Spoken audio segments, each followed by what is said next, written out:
Live from Lincoln and broadcasting across the state of Nebraska, it's the Average Joe Sports Show. This is the place for Husker sports with the biggest names, the best interviews, and all the inside scoops. I got a front row seat with a big tub of buttered popcorn and a greasy half-live chicken leg. Now, here are your hosts, Chris Schmidt and Elijah Herbel. And Mark Kraynak returns. Welcome to it. Weekend edition is here with the Average Joe Sports Show. Chris Schmidt, we're hanging out down here at the Single Barrel. That breakfast smells exquisite. Bacon, eggs, all the fixins with the breakfast buffet every morning at 7 a.m. here at the Single Barrel inside the Graduate Roadshow Saturday as we get ready for Nebraska Northwestern. Kraynak, Elijah, the buses are started. The doors are open. We're just waiting to see the folks in purple shuffle on out to head to the stadium. Yeah, that's a great setup you got there, where the Northwestern team stays there. The visiting team normally stays there, and you most get to see times, them walking. In some instances, some teams don't let us do our show from here. It works. It works though. It works though. It works. I mean, ever since they've done that, they're 2-0. So we can go back a few years, 3-0, but. Okay. I don't think that's been the Graduate thing. Actually, I think that's been just a quality of football team type thing. Actually, it's been national champion / they have not gone away football team, but plenty to get into at Nebraska Northwestern. We invite you down here to get your pregame going. The bar here at the Single Barrel's phenomenal. They have whiskeys, 200 of them to choose from. A Marc Spindler approved Bloody Mary. We are going to get another Bloody Mary rating this morning. We hope from Mr. Spindler as he is back in town. Rocco going warrior code here to do surgery practice this week and play ball. He's going to be a big part for Nebraska football. Some things to try and answer today. One, Nebraska's response to their most recent adversity. They've been good this season. They were not good last Friday. How about the topic of dating versus committed? And we can use the run game to try and solve that problem. I thought you were talking about Rule and whether or not he's. No, I was thinking more here and now, and that's just, can you hand the ball to Emmett today? Protection. And then being sturdy up front when it comes to run defense. Fellas, I want to ask you, what's the last, and this just kind of got my wheels turning. What's the last song you heard, either this morning or last night? Oh, my God. American Idiot by Green Day. Okay. I think it was Do Me Baby. I think it was. I think I heard it in a store or something. Yeah. By who? And, how about those lyrics? That was that Boys to Men? I don't know. I have not dusted off the Boys to Men cassette in quite. Is it Prince? No. And I was talking to my wife about it because there's some super inappropriate lyrics that were like just okay back in the day, like you think? Backstage underage. I was like, okay, let's maybe not talk about that. It's called The Authorities. Yeah. Mine was Dr. Feelgood on the way down here to the Single Barrel. Okay. Inside the riff. Good riff. Oh, incredible. Yeah. And I know you were an early part of that Motley Crue fan club in Omaha. Saw them in concert. Saw them in concert with Faster Pussycat, the Dr. Feelgood tour. You had no whiskers yet, but you saw Motley Crue in there. No. I was right before they kind of faded. You know how everybody had the friend who had the mom that was just like, yeah, I'll let my 5th or 6th grader live like an adult. Well, was she shopping for Tommy Lee or no? I don't know what was happening there exactly, but I was there. I went. I don't think my folks really knew kind of what kind of show that was. But it was good. It was good. By that point, Vince Neil was clean, right? Sure. So it was good. It was Tommy Lee in his underwear on a spinning drum. Yeah, that was coming around over the stage. Today's a kind of a Dr. Feelgood deal for Nebraska football, right? Get well, get right, respond, and change the mood, huh? How's that sound? Seriously. How about you go get a win and you do some good things, and you look forward to kind of riding the ship. Isn't that the feel today? God, you hope so. The mood's been weird. It's been weird. The press conferences have been weird this week. There's a lot happening with Rule and whether or not he's staying or going, with Nebraska just, crap in the bed against Minnesota, with the fan base being like, wait, this is year 3. Like, isn't year 3 supposed to be the time when everything works out well? What was that crap? So, was that a little flash in the pan for Minnesota, or is that really has Nebraska just sort of had the lucky rabbit's foot throughout the year? I mean, you take aside the two, take aside the 1AA game and then Akron, which might as well have been 1AA. Has Nebraska played? They've squeaked by everybody for their wins. Right? Snuck by Cincinnati, took a pick late in the game to secure that one. Michigan State, they were lucky to have the wind in the fourth quarter, essentially. They were crap until they did. Maryland took a 2-minute drive. So it's not like this team has been waxing teams that are of comparable or even inferior talent level. And then they go against a couple teams that kind of bring it and have a certain mentality, and they get waxed. They get beat up on.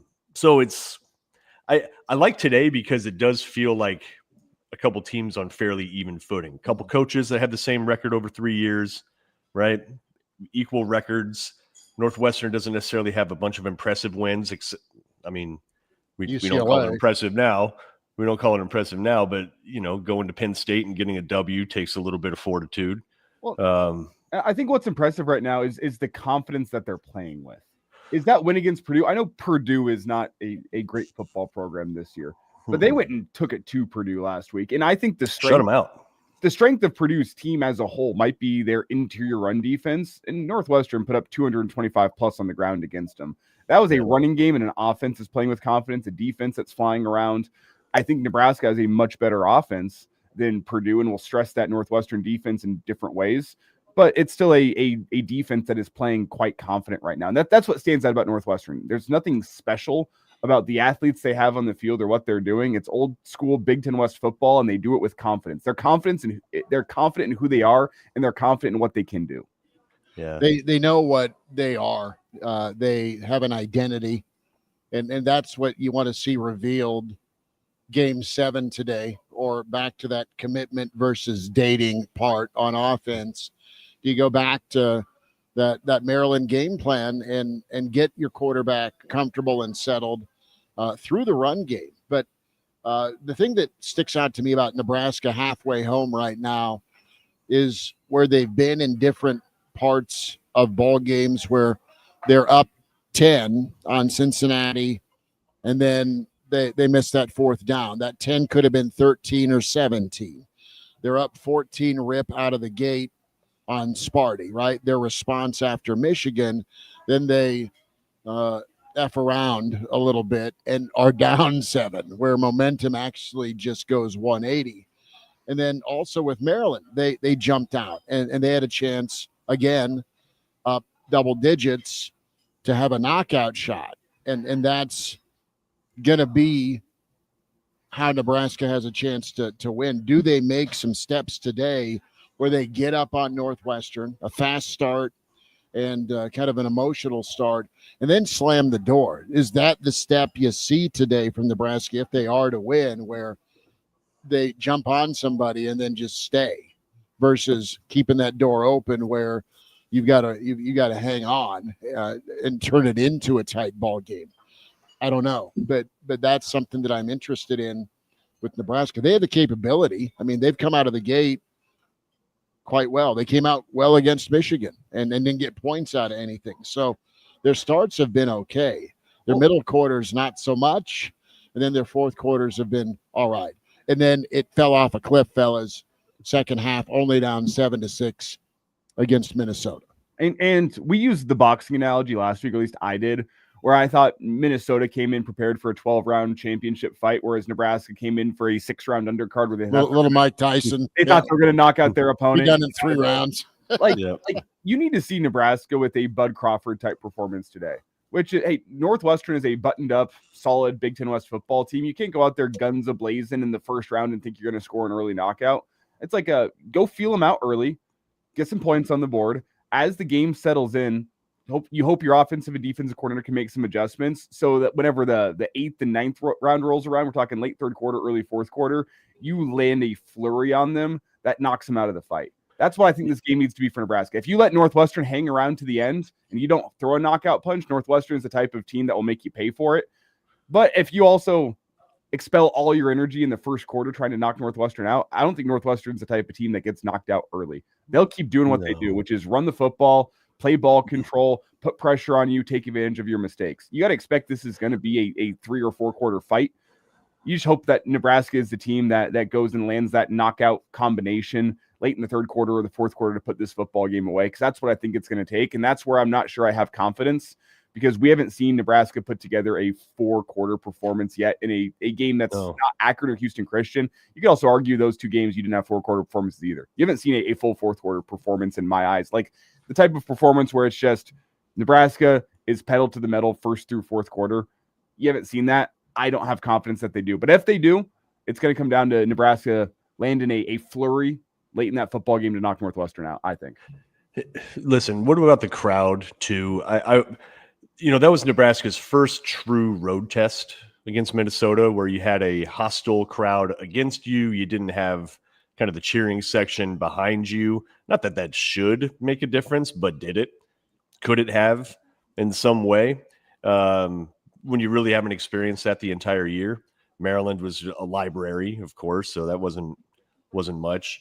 And the rest of the games have been home games or, the neutral site in Kansas City.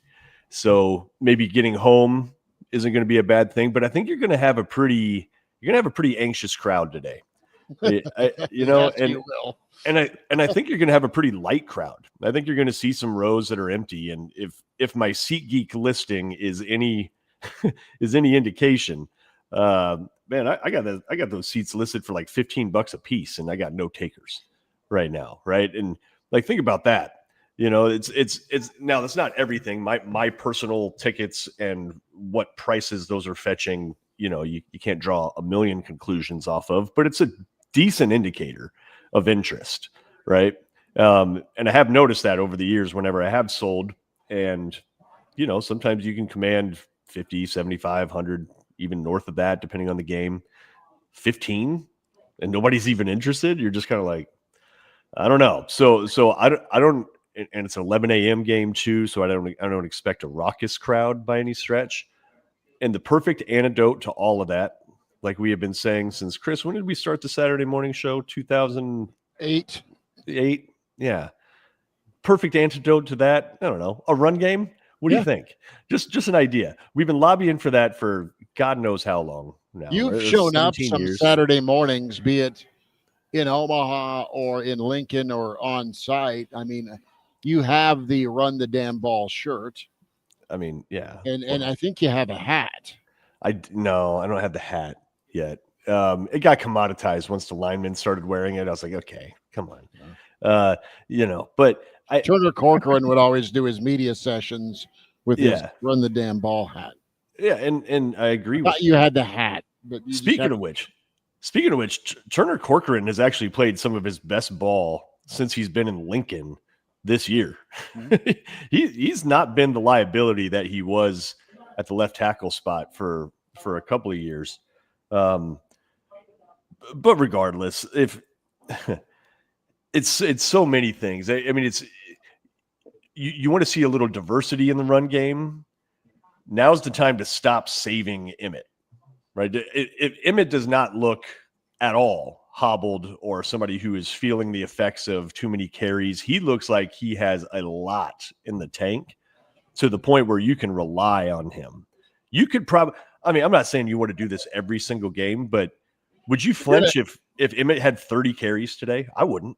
I'm just give it to him. Listen, it it is go time. You're 7 games in, and you are going to need to ride some semblance of a run game, his ability to catch the ball out of the backfield. Yeah. And that's how he's going to help you. He's not going to help you, God love him, to pass protect. Yeah. He knows, he knew what his assignment was. And he tried, God love him. He knew what his assignment was. Maybe you don't want to go directly into that guy next time when you're giving up 40 pounds. Maybe just kind of, try to shank him on the shoulder or something instead of dead on. God, he got blown up on that play. It happens. It totally does. It does. But the game plan from where we all sit seems pretty simple, right? And it's just so frustrating. Given our years of football knowledge and our coaching record, yes. No, listen. The simplicity is run the ball, stop the run. Yeah, that's right. what that rule says. Yeah, right. Tackle, right, block.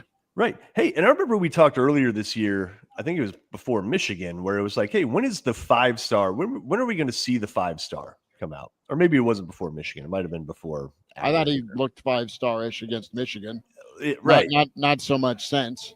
But like, hey, when are we going to see him not be just a game manager? Okay, we've seen that now. Got it. Check. Go back to the run. Like, it's good. It's good to know that he can lead a team when you got a couple minutes left. By the way, I like him in a hurry up scenario too. He likes tempo. Yeah, he seems to respond pretty well to that. But it's almost like the pendulum has swung a little bit too far that way. You got a couple of different issues going on with all the sacks. I mean, the sacks are absolutely, they're ridiculous. 9 sacks. Like, come on. Like, what is this even major college football? Like, you have all these accoutrements, you have all this investment, and that's what you get. 9. Like, it should never happen. Never. Let alone against a team that's middling like Minnesota, because that's exactly what they are. And that's a combination of Raiola holding the ball and having issues on the offensive line and the play calling from, like, the whole operation is not coordinated.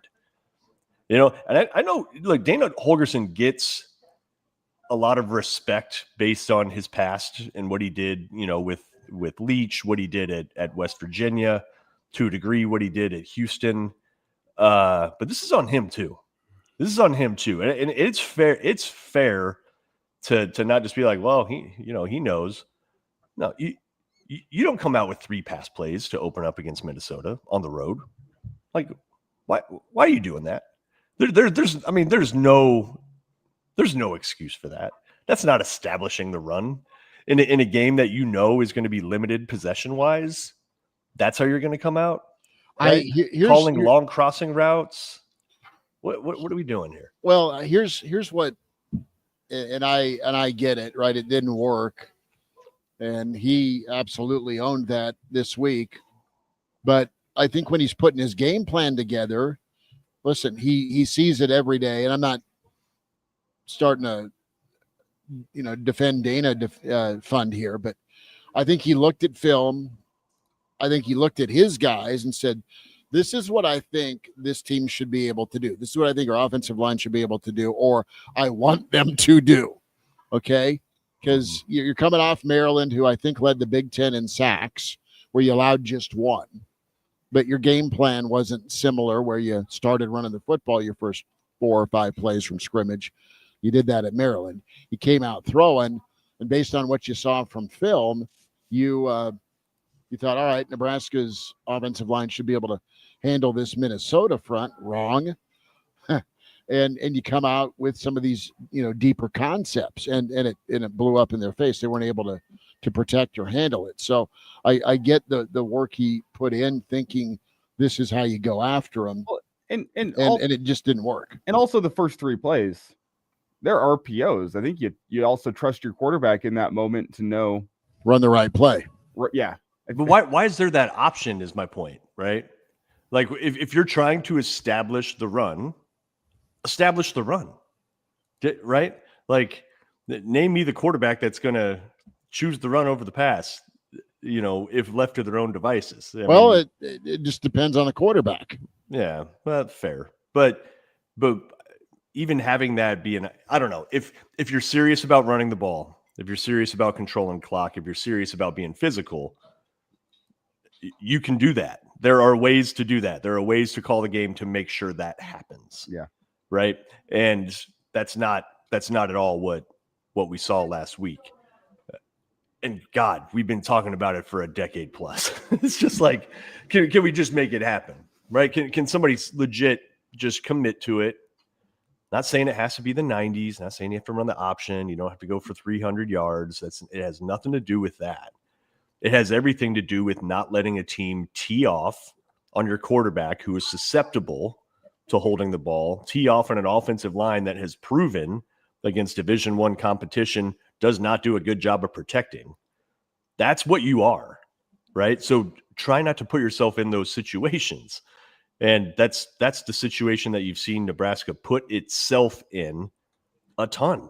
Way too much. It feels a little more controllable than what we've seen. Well, and now you asked the question. Let's see. It's all about response this week, both from coaching staff and from players. Yeah, the game plan was bad last week, offensively and defensively. And Butler admitted to the fact, hey, he got scared away from his defensive game plan based on that long run. This is now a response week where that's like, we talked about some of the weird feel coming out of press conferences this week. Yeah. It's tense. Pressure might be the word that it feels like that this team and this coaching staff has. How do they respond to that pressure? Does the pressure turn them into diamonds, or does the pressure crush them?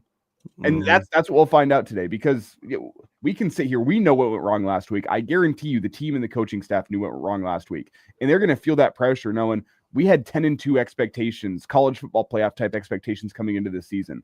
A loss last week puts you way behind the 8 ball and stuff like that. Is this team still willing to lock back in and clean up its mistakes and get better on a week where there is a lot of pressure? If you lose this football game, the type of season that you wanted is completely out the window.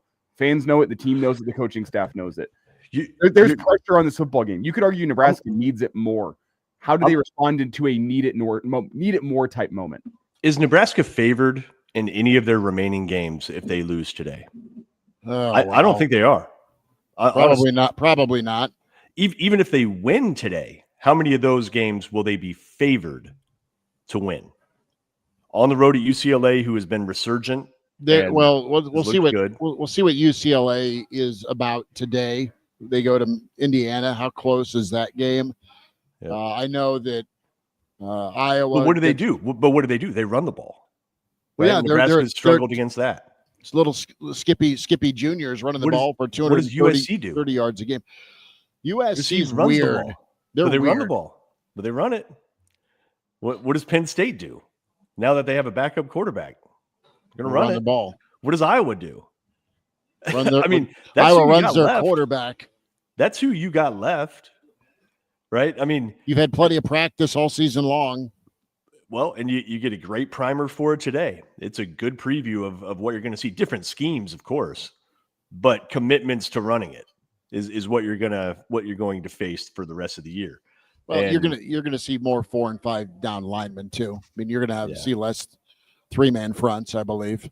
Yeah. And listen, we talk about Rocco, and I know how important he is back on the offensive line, fellas. But you get Vincent Shavers back today if he's able to deal with the pain. He's a difference maker for you at linebacker. He's a guy you need to be in that phone booth, Elijah Kraynak, when it comes with him and Buda Wright patrolling that second level. Defensive line's got to play as well. A couple of guys I'm interested in seeing today too. That how do they perform? Williams Winery, maybe jacking with a little bit of a turf toe deal, and you've got Sierra Wright, who's got kind of an upper extremity. Yeah, that one happened against Michigan State. It's like a shoulder, but it's still not great. I mean, it's 1.5 arms trying to tackle, but he's still out there giving it his all. So, I mean, that's just something to think about. But no, I mean, you'll see more aggressiveness on defense. You'll see him really try and just at all costs stop the run. And then we'll see if they do decide to run the football. See if the offensive line's up to the challenge. Because Northwestern knows that it's been enough ass chewing that's gone on this week that Nebraska will try and run the football. You would think, or at least the short passing game. I'm a little concerned too about the trend lines for each of these teams right now. Are they? Yeah. Right. How Nebraska's trending versus how Northwestern's trending. Coming into the year, Northwestern was bringing back guys to where they thought their defensive line was going to be a strength. They have a linebacker that's all conference-ish, right, in the middle. Secondary can be had, to some degree, but don't let that tempt you too much. But their defensive line is starting to come around a little bit more. And Antosaka is a guy to watch out for. They were expecting potentially double-digit sacks for him this year. He wasn't. They did some things with dropping him back in coverage and maybe not turning him loose as much. But he had 4 hurries and a sack last week, so that's a guy to look out for today. So they have some guys, man. They have some guys that are gonna apply pressure if you let them. The other thing offensively with Northwestern that Nebraska is going to have to be mindful of, because Nebraska's got to pressure a little bit better than they have, is Northwestern loves a screen game. They love the slip screen to the tailback. They get pretty creative with those. And so that might kind of stymie Nebraska a little bit to where they can't rush the passer like they want to. It's a little concerning that it feels like Northwestern is kind of on the uptick right now, and Nebraska seemingly, based on last week, on the downtick, and then clashing today. It is nothing short of potentially submarining your entire season. Well, in Turned into that. In stylistically, Mark, as we welcome Brandon Vogel to the show here, I think Northwestern can pretty much copy and paste the Minnesota game plan that they saw in film last week. I'm sure they're going to have their own wrinkles, because if you come in and copy paste, Nebraska's been working on cleaning up those issues. But that's what Northwestern's going to want to do today. They're going to want to look at what Minnesota did last week and say, well, if Minnesota beat Nebraska like that, we're going to beat Nebraska like that. Run the damn ball, cover the wide receivers, try to get some pressure on Dillon. And that's what makes Nebraska's rushing attack so important. They also have a receiver, by the way, real coach on the field. The guy, kind of guy you want your daughter to marry. I would. Why are we going with Motor third? Motor is first. Well, he's a first guy in, last guy out kind of guy. Yeah, he is. Vogues, any more painful arrows to point at what Northwestern's stud wide receiver? No, I think you guys covered them pretty well. But will Nebraska be able to? Well, I guess the good news for Nebraska is, one, it has legitimately good pass defense. Last week notwithstanding, and two, it's pretty much the only place Northwestern goes. Other than what Mark mentioned, they like some of the screen game. So at least you know where to focus your attention. He's going to get his catches, but. Yeah, to one of Elijah's earlier points about copy paste from Minnesota, Northwestern's more than set up to do that. I think one of the key differences is I don't think their quarterback's as good. He hasn't been as good this year. No. Can Nebraska make that a piece of this game? Because with Lindsey last week, like, he'd shown some good things, but it was still, I think, if you'd forced him to get uncomfortable, it might have been a little bit different. Can Nebraska do that with Preston Stone, who threw 6 interceptions in his first 3 games and none since, or 1 since, I guess? At receiver, I know. So Sierra Wright, he's your best coverage guy, and he's kind of slid into playing a lot of nickel. So it's Marshall time. Yeah, well. And nowadays you're going to have your boundary corner, your field corner, and which will dictate kind of which side they're playing on. But I wonder if this is the kind of game where, because Northwestern is so limited and so heavily dependent on coach on the field, do you stick Sierra just on him and he just covers him the whole game? I don't think so. Not based on how Nebraska's played thus far. I think they've got enough confidence. They've got a lot of confidence in that group. And I mean, the defense is really built around that group being able to cover. So until they show that they can't do that adequately, I would suspect that they'll maintain their field and boundary designations. And if I'm Northwestern, I line Wild up to Jones' side, just because Marshall's a little bit more experienced and he's shown he's been a little bit better. Not that Jones has been bad by any means, but in terms of putting Wild out wide, literally, I think that's where you go and see if the young defensive back is up to it. If you had the choice, do you like Jones as a corner or a safety? I mean, he could go either way. I think like last week with the 2 penalties got a little bit rough for him, but he's a player who's earned his way in. He's allowed right to slide in and take that nickel spot to fill an injury need. So like I said, I think big picture, last week notwithstanding, like there's not a lot of issue to take with how Nebraska's defended the pass so far. You hope that comes back this week, but it depends on being able to stop the run, of course. And we'll see if Nebraska can do that. Yeah, they use it as a jab. Northwestern, it's they're not committed to it. Wild is really good in and out of his breaks too. Like even though he's coach on the field guy, he'll surprise you with. No, seriously, he's but legitimately, he does a really good job of selling one route and then executing another one. Really quick feet, really good jukes. He's not an easy guy to cover, and it feels like if you can take him away, they're really one-handed at that point. But we'll see. Brandon Vogel with us here. Counterread.com, Average Joe Sports Show. Weekend edition as we're rolling here. Nebraska Northwestern. We're inside the Graduate Single Barrel, where we're at here for pregame every home football Friday and Saturday. And, of course, Real Red Reaction follows 2:30-ish when this Nebraska Northwestern, do we call it Bludgeon Fest, ends. Nebraska trying to get right. Vogues, I asked the fellas this question and got some interesting answers. Dr. Feelgood was the last song I heard on the way down here, and that was just on the radio. It wasn't me dusting off the mixtape, the metal mixtape. So that's apropos for Nebraska. They want to find Dr. Feelgood, whether that's the run game or the pass rush or the run defense. What's the last song you heard? And how does it apply to this game? This morning at about 6 a.m. with the kids, I heard This Is Halloween from Nightmare Before Christmas. So, okay. Yeah, I guess draw your parallels. Draw your parallels there if you want. Yeah, it doesn't fit as nicely as Dr. Feelgood, which is definitely better than hearing Every Rose Has Its Thorn on the way in, Schmitty. So you got that.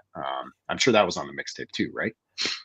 They weren't doing a 2-for-2 crew Saturday morning on 92.9 The Eagle. No. Weren't you more of a Warrant guy? Weren't you like into like Cherry Pie? And I'm just kidding. I'm just joking. What did I was more Nirvana. Okay. First CD we ever bought as a family, because Dad had to run out and buy a CD player, was Slippery When Wet.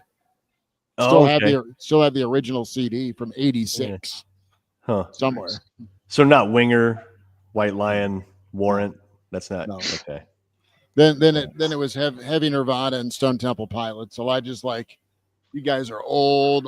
No, you're picking the music that I like here. But I've been sitting here thinking, Brandon was listening to This Is Halloween this morning. If Nebraska was a Halloween costume, what would their Halloween costume be? The Gimp from Pulp Fiction. Well, let's wait and see the result of this one today, because they are wearing all black next week. Which, if you come out of this one without a win, it might be apropos. It's feeling like at the moment to play off something Mark said earlier about this feeling like a turning point of the season. This feels like whatever Halloween costume I come up with for the neighborhood Halloween party I've got to go to tonight, because I don't know what it is yet, and it'll just be something from my closet. And it'll kind of be like, yeah, here it is. Maybe it works, maybe it doesn't. That's how I feel going into this game.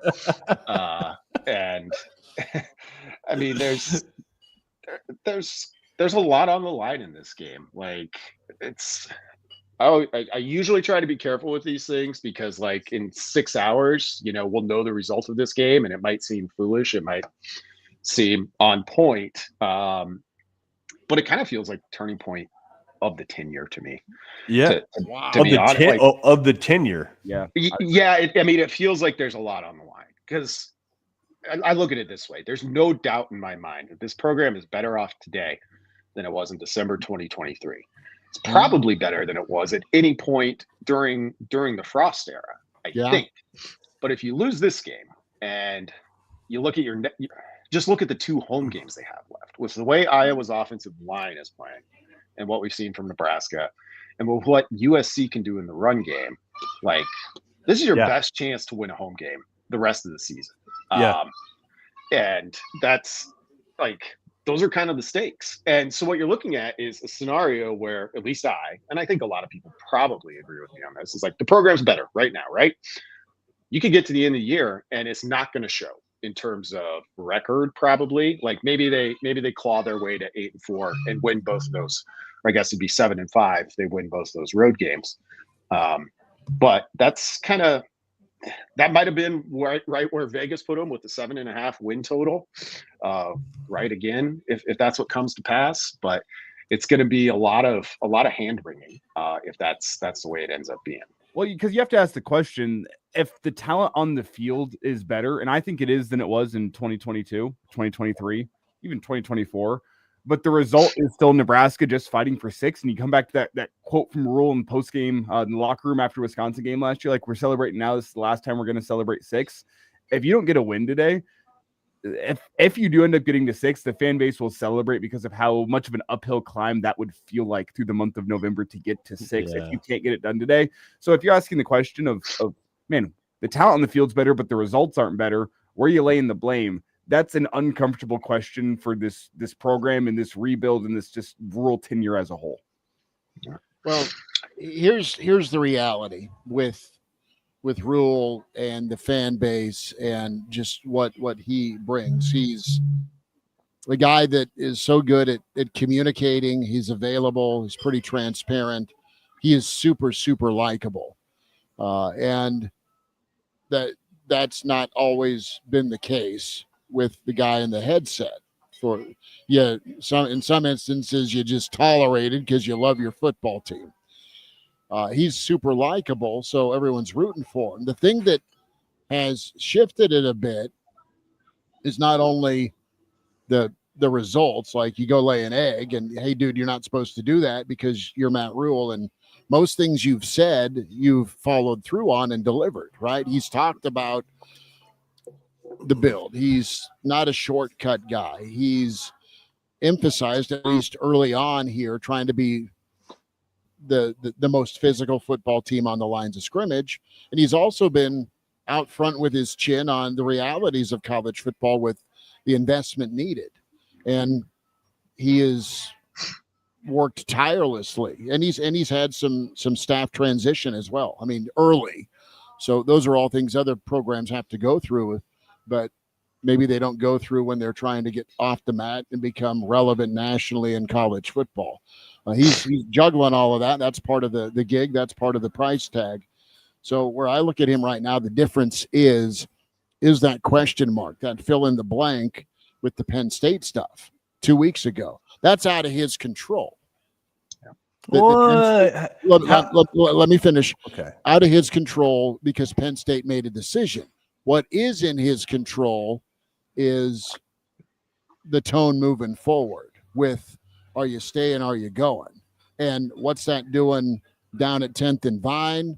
You know what it's done with the fan base, and it's shifted from don't go, dude, to is he going to go, or do they want him? I mean, it's taken on different steps. So there's all that going on, and then the week long of running with the publicity and the spotlight Nebraska had, and then how bad you look when you get your ass handed to you, specifically in the second half on national TV after this week-long parade. That's embarrassing and unacceptable, and that's still hanging over today. Listen, if you let's take our knowledge of Nebraska, and in my case, I don't want to speak for you all, fandom out of this, right?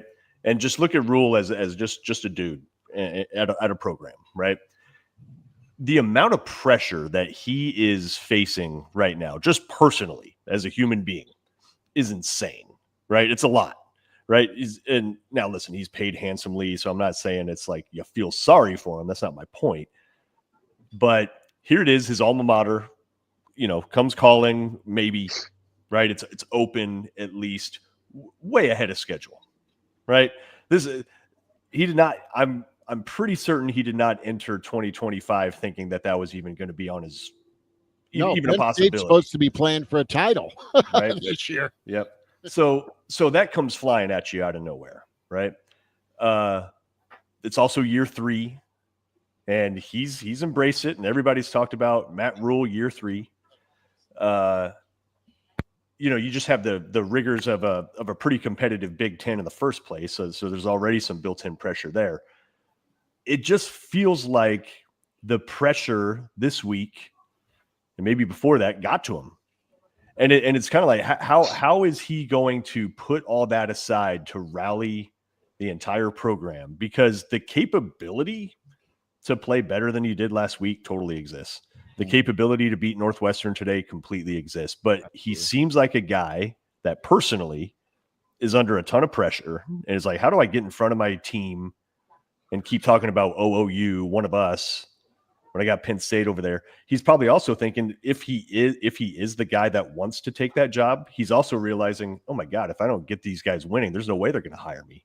If I limp to a 5-7 finish, I'm going to blow my shot.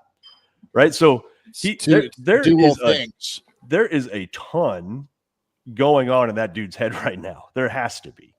And he can say all he wants. But so he can kind of like play his way into or out of the Penn State job. And I hate to say this. This might sound ridiculous, but if you finish 5-7, I don't think Dannon would make a move.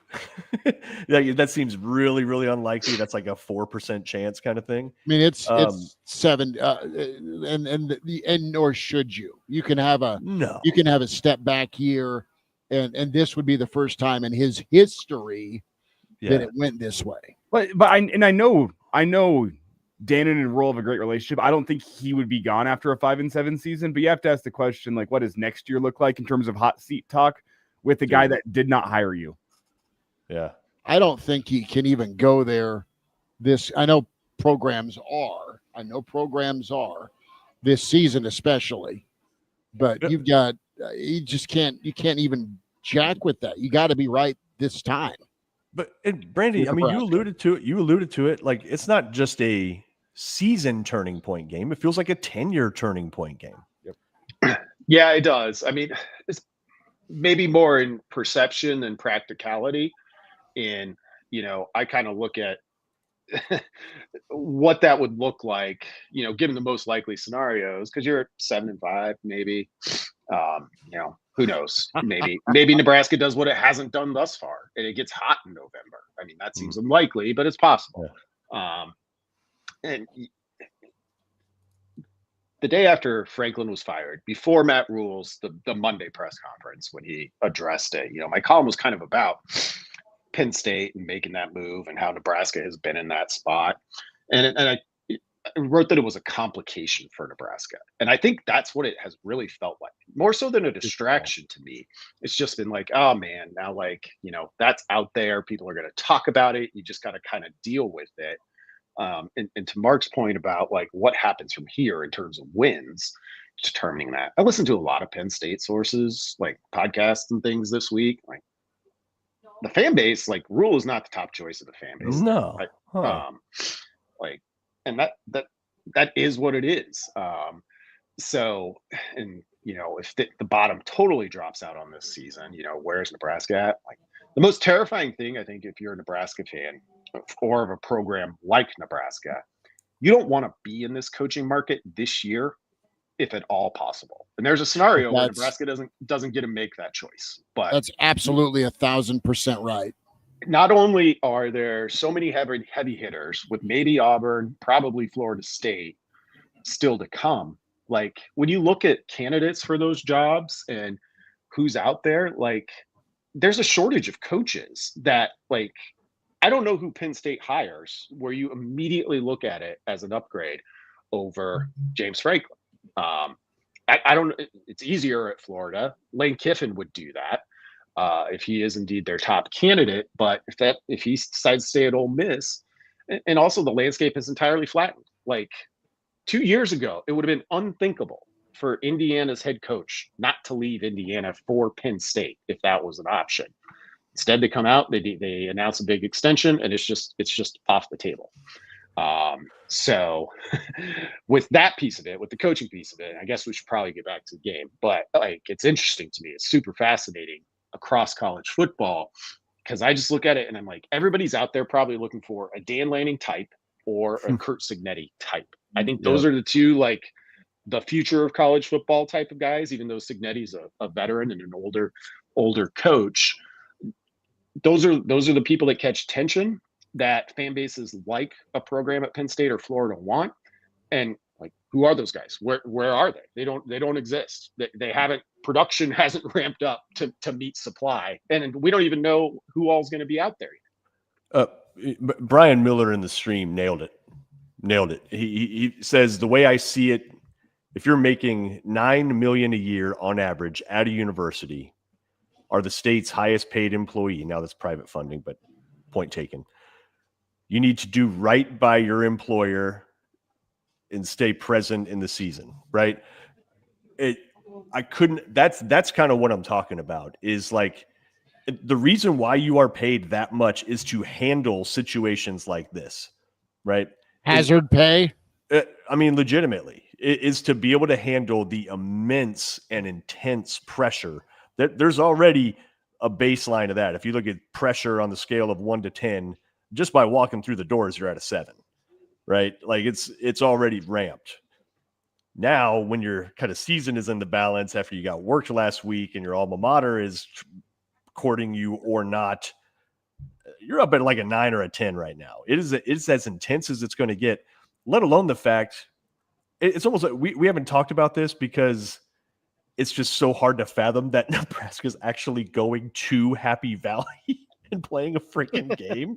Like, the level of awkwardness for that is just absurd. I can't even think of a comp for that. I cannot think of any time for any program where it's like the maybe heir apparent, the maybe hometown guy is going to play against that team. Like, there is a lot of mind bleepery going on pretty soon. And that's my point about Rule, is he needs to put all that aside, all of it, and just get a football team ready to go kick somebody's ass while they're questioning your loyalty, while they're probably, I would assume, while they're questioning your loyalty, while they're also seeing the warts that they have. He is going to earn his money over the next month and a half, or he won't. And so we'll see. And let alone the fact that I wonder if there is any part of him that is crept in where he thinks, he was blackballed, he was smeared leaving Carolina, and Nebraska sent him a huge life-changing lifeline, right? Huge one. The biggest contract he's ever had, not even close. Biggest commitment you could imagine. I mean, what's he signed through? What's his contract? It's like 2030. Yeah, it's like an 8-year deal. I mean, he as good of a deal as you're going to get in college football. And it's to handle moments like now, right? Like right now. It is right in front of you. That's a tough job. It's a tough job. We'll see if he's up to it. Well, you got to be where your feet are, and that starts with 11 o'clock here in a chance to respond. We've underlined that word respond, but he's a guy that's usually kind of answered the bell with it, with his builds, and I guess that's the comforting part is his history. Now, Elijah, you can also speak to this. Gary Barnett, the last 2 weeks when he joins us, Barney was great talking Nebraska Northwestern this week. Check that out on the podcast with the Average Joe Sports Show. But Barney has been a part of it. Barney talked about how this ripple effect with the Penn State opening, how it zaps about 12 other programs that through no fault of their own are associated with the openings. And it is so hard to manage, and it's just draining. It's this force of nature that can really derail through no fault of your own. And that's another opponent here the last half of the season.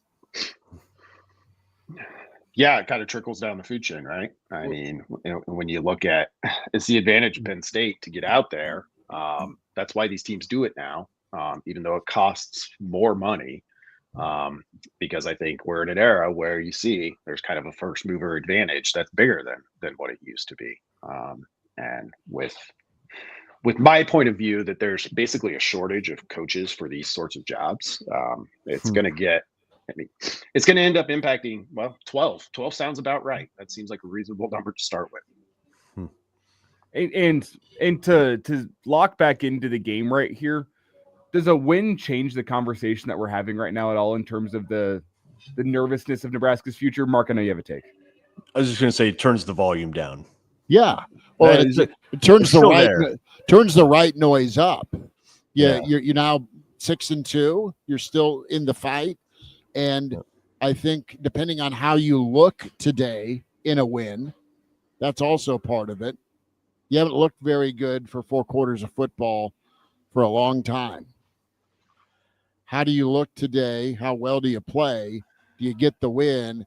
And then you can get back on the bandwagon and be juiced up because, fellas, a week from today, it's night game. It's a helmet game. It's SC. I mean, the juice could be pretty extravagant next week, man, because of just the atmosphere and the big game feel. Well, I've seen some people saying here in the chat, Lane's one of them, that the fact that, if you win today, it turns the volume down on this program as a whole, but it turns the noise up on the Penn State talk. You would much rather be a team at the end of the season searching for a head coach at 10-2 or 9-3 than you would be going into the offseason at 5-7 with a real hot seat type conversation next year, or maybe a coaching search that you're looking for this year. It completely changes how you can go about your coaching operation whenever you just had a successful season. You're trying to bring in a coach here that, they have to strip some things down and change a bit. Yeah, but you're building up from a solid foundation as opposed to tearing everything down to the foundation. That's what the difference to me today over the next month or so is will that noise go away? No. But you can turn down the intensity of the noise just based on what an off season could look like based on how this season ends. Vogues, tell folks about Cow to Read, what's happening, what's shaking, how they can be a part of it, and a final prediction from you on today, partner. What do you think happens here in Lincoln? Yeah, you can head to counterread.com, see what's going on there. My game previews each week go up on Thursday. Got a post-game Monday column that'll come next Monday, but comes every Monday. My colleague Aaron has a couple of great pieces each week too, including Friday 5, which is a nice weekly recap across all Husker sports. Our game day guide went live this morning, and our game day chat will be starting soon, given a 11 a.m. kickoff. That one's subscriber only, so you can go there, check it out, sign up for free. become a paid subscriber, which of course we'd love, but you got a chance to check things out before you do that if you'd like. And that's kind of what's coming up there. I've started my research into this coaching market just because I find it fascinating, not because I know or think anything's going to happen, but just it's a strange time in college athletics, college football in particular. So if that's the break in case of emergency box, if we end up needing that in the weeks ahead, hopefully we don't for Nebraska's sake. I think Nebraska responds today. Turn down the doomy bass, turn up the bright treble a little bit, because boy, the specter of having that USC game, all black uniforms, night game, should be a showcase. Going into that at 5-3, wouldn't be a ton of wouldn't be ideal. Let's put it that way. So I do think Nebraska responds today. I think they have real advantages in this game if they can go out and execute them. But I do think it'll be tight. I think it'll be close. So I've got Huskers 24-21. Okay. Brandon Vogel, counterread.com. Great stuff. Him and Aaron Sorensen. Vogues, we appreciate you much. Have a great Saturday of college football, man. You too, guys. Thanks. Appreciate Thanks, him. man. Good stuff from Vogues. Well, this Vogues is is the game so to get back to the music comparison. Like a loss today, that takes you to go to My Chemical Romance. If it's a loss, emo, introspective. If you win, you're going to Prince. You're going to Backstreet Boys, kind of upbeat and fun and no cares in the world. That's what the difference is today. Hopefully they don't play like the Backstreet Boys today. I don't know. I don't think of physical ground and pound football when I think Backstreet Boys. So hopefully they don't play like that. What I'm worried about with today's game too is, I don't know exactly how to quantify it, but it's just like when Nebraska faces a team with an identity, with like a real resolute, defined identity, doesn't seem like they do real well. They don't get a lot of W's against those. And I consider Northwestern as one of those teams. I'm not saying Northwestern's better.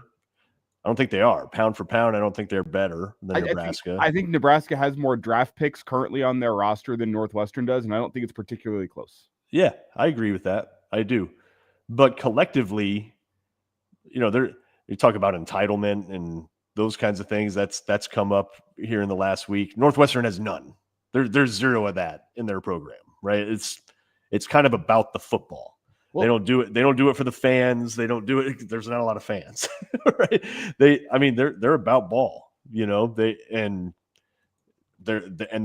limited athletically, obviously, but good enough, athletic enough, tough enough, and they know what they're about, right? They're an identity team. Minnesota's an identity team. Iowa's an identity team. Michigan's an identity team. How has Nebraska done against any of those, right? Like, pretty much no wins. And Brian here is asking, who are the surefire draft picks on your roster? You got plenty of them, I think. I think Sia Wright, surefire draft pick. Deshaun Singleton, surefire draft pick. Andrew Marshall, surefire draft pick. Offensively, I look at Lindenmeyer, probably towards the back end of the draft, but a guy that's going to get drafted. I think you have Dane Key, a guy that's going to get drafted. And Isaiah Hunter in a couple years, a guy that's probably going to be drafted. Emmett, he's undersized. I don't think he's going to be top of the draft. I think he's going to be a guy that gets drafted somewhere. Like, great third down guy. In terms of first and second round draft picks, does Nebraska have a lot on their roster? Maybe Sia Wright. Maybe. I mean, Key's going to get drafted. People are saying Dane Key. No, Dane Key is going to get drafted. Whether it's first round or second round, I don't think so. I'm not sold on that, but I hear you. Based on what he put together at Kentucky, he was coming into this year as like a second round projection. He's got the height and weight that you look for from a wide receiver. But he runs like a 4.7 probably. I don't know. We'll see. But point taken. I'll put my bet in now. He's getting drafted. I put him in like a 5th or a 6th round slot as it stands. I think Barney will eventually get there. I think Waneri. I think Shavers. I think you have a lot. I mean, you're 10 plus. You have 10 to 12 guys that you can sit here today and say they'll get drafted within the next 3 years. We'll get drafted. Absolutely. Yeah. Northwestern does not have that, but Northwestern has that old school Big Ten West identity that Matt Rule has not done well with through his entire Nebraska tenure. Yeah. Since he showed up on campus at Nebraska, he has not done well playing against a team that's going to play you ground and pound, ball possession, field position, take advantage of your mistakes and not make many mistakes of their own. That has not been something that Matt Rule, any of his teams at Nebraska have gone up well against. And you saw it last week against Minnesota. You have another chance this week, but I don't feel good about that situation because you haven't seen it yet. Yeah. I think you also got to think about Elijah Pritchett and Spindler. They're probably potential draft guys too at some point. So yeah, talent-wise, Nebraska's there, but they're facing a team with a defined identity, right? But if they're facing a team that,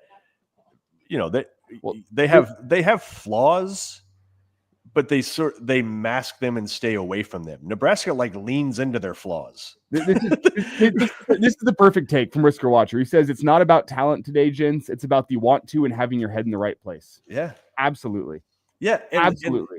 And don't lean into your faults, right? Northwestern knows what they're not good at, so they don't try to do it. Nebraska is terrible at pass protection, and they still just call a bunch of passes. They lean into it rather than mask it, right? Because you got to worry. And Chris, I've heard you mention it on the show this week, and you were doing it even last year some about this kind of talk of we got to get this guy the ball, and got to get this guy the ball, and that guy the ball, and what about him? And what? No, it's not about that. You don't have that luxury, right? That's a luxury. Well, that's what you do if you're Bama and you're up 30 to be able to keep your talent, from transferring elsewhere. You do not have that luxury to worry about Dane Key's feelings or Hunter's feelings or Smith's. You ain't got to worry about anybody's feelings and making sure they get their slice of the pie. You got to get W's. Well, period. The feeling is wins. That's just it. Just figure it out and be bought in to the main thing. The main thing's getting a win, and whoever gives you the best chance to do that, lean on them. And shouldn't be hard. It's your running back. It's Barney. It's guys who can win their matchup and not be covered on a pass play where Dylan's can't find anyone open, or in his own instance, get rid of the football to who is open versus waiting to count too long to try and make the bigger play. So, and I love what Mark said. Nebraska at this point in the season, and I've said it multiple times over the last month or so, damn near every team in America has warts. But most teams in America are able to find ways to conceal their warts. Right. Or to just limit how much they're going to hurt them. Nebraska, as you say, struggles in pass protection, has a quarterback that has no feel in the pocket. And they're calling pass plays that are going to open him up to getting killed. And you're not relying upon a run game with Emmett Johnson, who has been solid for you. To flip it around defensively, you struggle stopping the run. And I'm seeing first down, 3-man defensive fronts. Which, sure, can 3-man defensive fronts stop the run with the right personnel? Yes. Nebraska does not have the right personnel. Their linebackers don't read and react quickly, and they get killed by offensive linemen. When you're running 3-man defensive fronts against 5 offensive linemen, you're letting 2 offensive linemen get up the field and get on your linebackers every single play because you don't have any defensive linemen that command the respect of a double team. So then you get killed in the rushing attack. Nebraska is not doing the things that you need to do in order to conceal your warts. Mm-hmm. Now, you can learn from your lessons last week about how Minnesota exploited all of the faults that you have within your football team. And I think they exploited just about every single one last week. You have a chance to respond and get right with those things this week. But based on what I've seen this year, I don't have a high level of confidence that Nebraska is going to be able to go out and do that today. The Iron Horse, Gary Sharp, going to be joining us here on site. We may have a Spindler sighting. We've had a Gertie sighting this morning. Oh, nice. Okay. Yeah. Guess who's back? Guess whose backyard she's in? Who? Former Husker. Talk to me. Steve Taylor. No. Makovica. No. I think Makovica's in Omaha. Our old boy, Adam Carricker, apparently. Oh. Okay. And so for former Husker, there was so many candidates there. I'm glad. So his wonderful wife called my guy Jolster. Jolster lives out in that old Cheney region. And we're getting the bat phone to the bunny, Mama Bunny. So hopefully you got to capture the mad German, man, because she's been just visiting everybody's house but ours for a week. Yeah, for folks that are just learning about this, your dog gets loose last Sunday. last Saturday night during USC Notre Dame. And you've been tracking her with Ace Ventura and with drones and with all kinds of stuff and a bunch of sightings. But when dogs get into that kind of fight or flight mode, and she's a extremely athletic German, like God, Nebraska could use someone like her today. I mean, really, like David Hufton.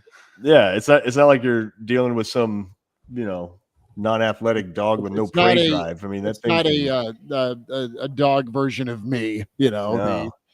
the old bulldog that just sits on the couch and wheezes. You got to convince the dog to actually come see you instead of bolting. Like, do you trank her or something? Like, is that even an option? It's just, God, because they're so quick. I don't even know. I'm glad though, man. That's good that you got. She made it another night. Mark, do you have a tranquilizer guy? That's the real question. No, I don't. But but honestly, like, how do you catch any animal that's capable of tracking and hunting down and seizing a rabbit is a lot quicker and faster than you.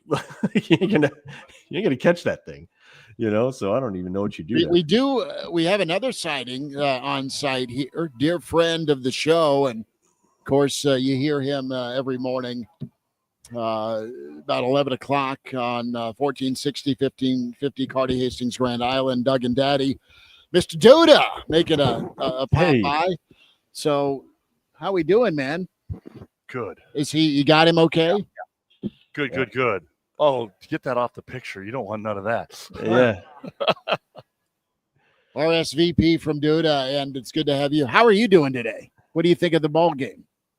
Well, Schmitty, I listened to you guys pretty much all week. Calm down. Calm down. Calm down. You can get fired up after today. Here's what I got to say to every one of you guys. What was your prediction at the beginning of the year? Did any of you say 10? No. And if you did, you're living in la la land. No. There was one radio sports guy in the entire state at the beginning of the year, and I told you this. What's the toughest game of the year? Minnesota. You got to go to Maryland. You come home. You go to Minnesota. They've had our number. Okay, the 6 points, bad news. Bad news. Minnesota beat us. We're not a 10-2 football team. Mm-hmm. We're going to win today, and then we hope to go 2-2 down the rest of the way, and you're looking at your 7-8-9, which everybody predicted. It was a bad game. It's hard to win on the road in the conference. It is, but you need to look better at this point in the season than you have. It's how you lost, not that you lost. Hey, you'd be happy to know, by the way, going back to our preseason predictions, which I charted on a spreadsheet. Yes. For Minnesota, I had a loss, I'm pretty sure. Yeah. We all had Minnesota, didn't we? Well, Gary and Bill had a win. The rest of us had that as a loss. So you'd feel better about 35-34?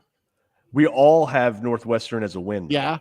I mean, Look at what Nebraska actually did to win at Maryland with all the turnovers. How did they get out of there with a win at Maryland?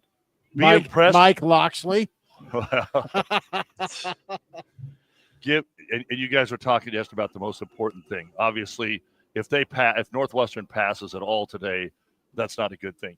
Just give the ball to Emmett. Let him do his thing. We're going to get a big play on a jet sweep in there or a backside screen. It's going to be a low-scoring game. And by low-scoring, maybe it's 24-13. Maybe it's 17-16. It doesn't matter. Style points don't matter for Nebraska. Win the football game. Are you worried about the psyche of this football team at all, Doug? No. And here's something that nobody really has brought up this week.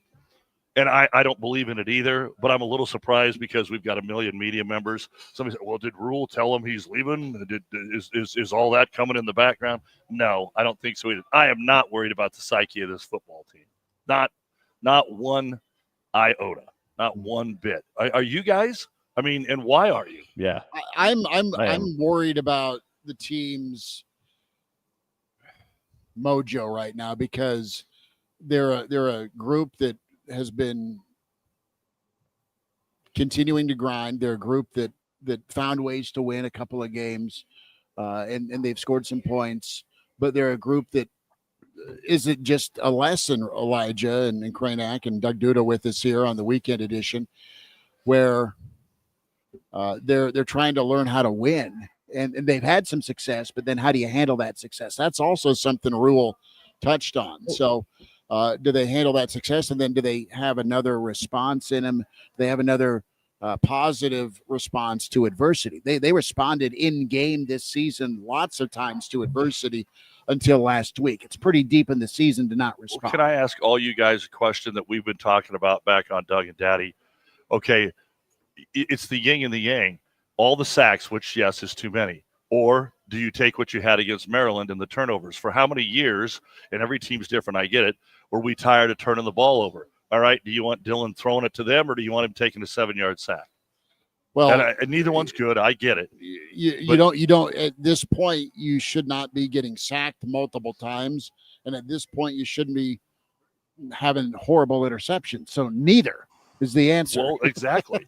But which is the lesser of two evils? The sacks is the lesser of two evils, but if you're taking sacks or turning the football over, you're going to lose the game in either sense. I get the point you're making, and I see your point, but that's one of the concerns to me. Is I asked you about the psyche. Is you've seen it this year, and you felt like there was pressure from the coaching staff in their press conference this week. It felt tense, all those pressers, and you also look back at the last couple of games, how this team has struggled. And it makes sense. Whenever your quarterback struggles, you as a team are going to struggle. But whenever Dylan's body language, whenever those shoulders slump, whenever he's going through a rough stretch, you feel it permeate through the team. And I guess that's my concern today, is that you have a quarterback that is going through a crisis in confidence.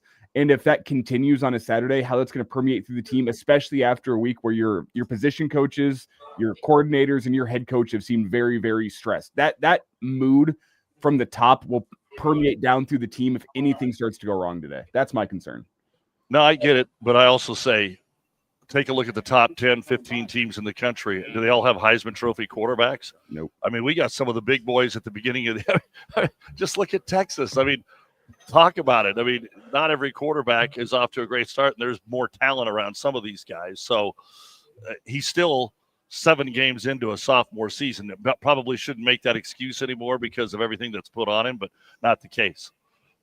Mr. Spindler is here.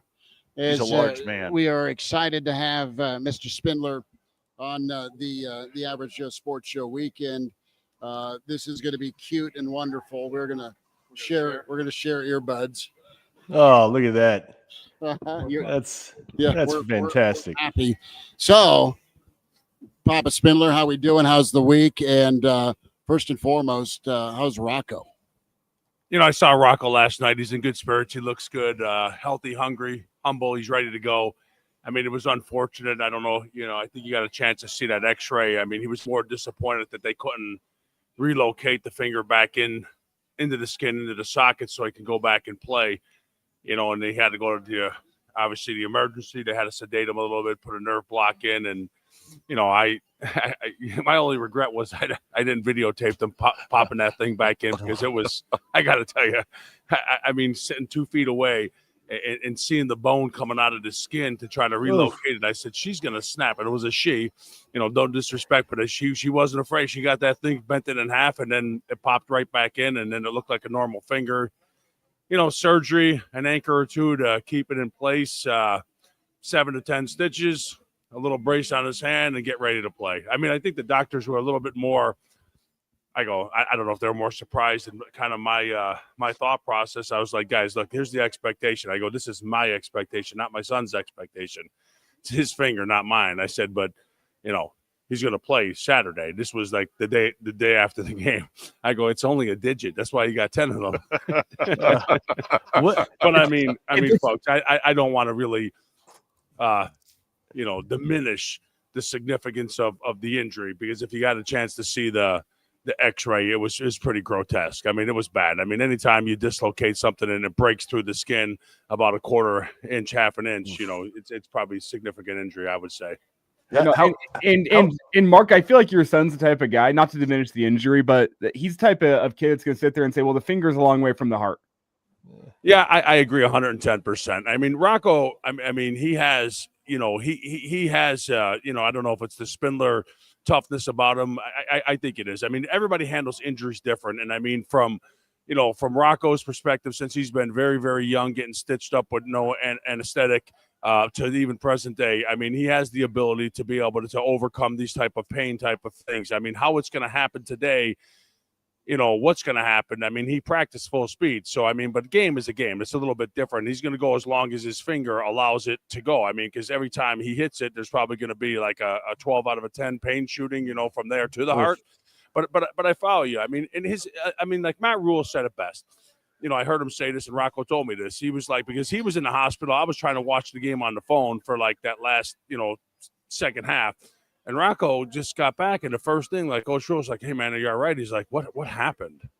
It's like, what happened, right? I mean, that was his like biggest concern, right? I mean, this is a kid, and even though it's a one shot goal for him, I mean, he's a Cornhusker for life. I mean, he loves this place, he loves the people, he loves Coach Rule, and he wants to win. I mean, he left a winning program, he wants to win. And when he hears, grumblings, and then obviously got to watch the film and seeing his team get freaking dismantled, I mean, it just doesn't sit well with a kid like him. It just really does. I'm not saying it sits well with other people, but I just know Rocco, it just does not sit well with him. Mark, physically, what's the setup going to look like? Does he have like 3-4 fingers bandaged together? Is he wearing a club? Like what's going on? I told him he should just go with the club and get a couple 15-yarders. No.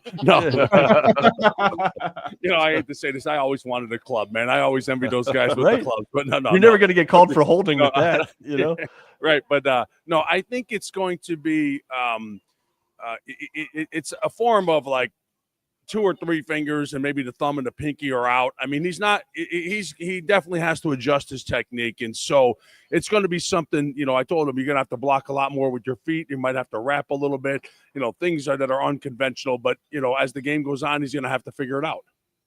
Yeah. Marc Spindler with us here at the Single Barrel. Mark Kraynak, that's Elijah Herbel, Chris Schmidt, Doug Duda here, the Average Joe Weekend Edition.